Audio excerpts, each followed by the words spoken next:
Hello, welcome to Forbest Academy. Today we'll be looking at an SSAT math question. The question says as follows.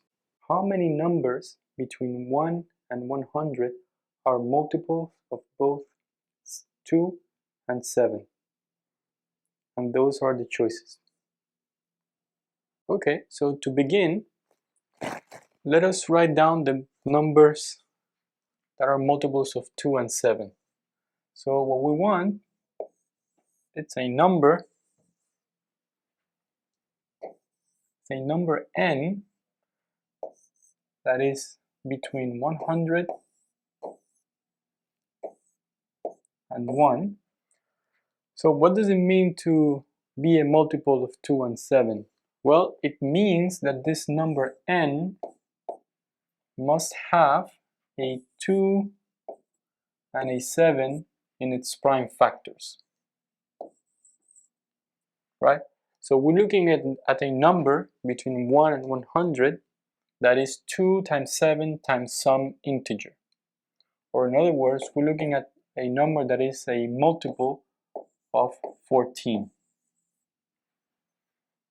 Right? Multiples of 14 are automatically multiples of 2 and 7.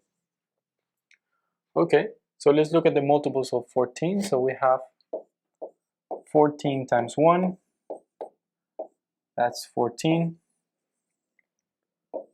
14 times 2,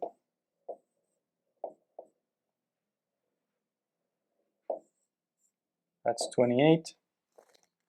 And so on. So basically we just go through the times table of 14 and then stop once we go beyond 100. Right? So we keep going.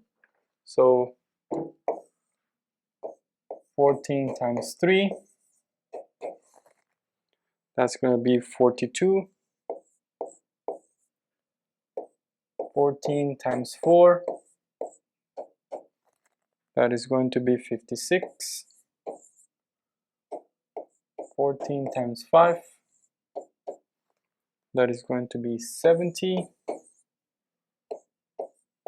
14 times 6, that's going to be 84.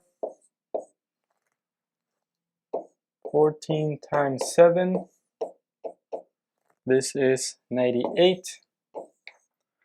And of course, 14 times 8 is going to be a number that is bigger than 100. So we have to stop there. So if we count them, then we have 1, 2, 3, 4, 5, 6, 7 numbers that are multiples of 2 and 7. So the answer is 7. Alright, thanks for watching. For more videos like this, please subscribe to our channel.